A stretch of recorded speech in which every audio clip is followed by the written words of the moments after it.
pagkain, hindi ko dahil sa amin. Nung nagbuburaw, tapos nung nakalaan, hindi mo ako binigyan, kaya nga hindi rin kita bibigyan, pulubi ka kasi. Ganyan naman po kayo. Wala! Ay!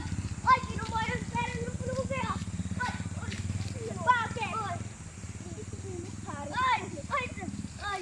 Yan. Alis ka? Ibiyan mo na, ibiyan mo na, ibiyan mo na. Alis ka? Laklakin mo sa bak.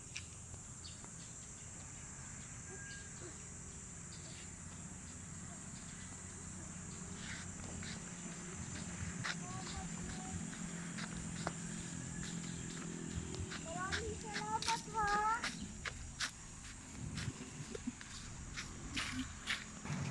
Thank you po sa panonood sa amin at saka huwag niyo kakalimutan subscribe, comment, and like, and share at saka wala na and thank you po, thank you very much sa inyo lahat.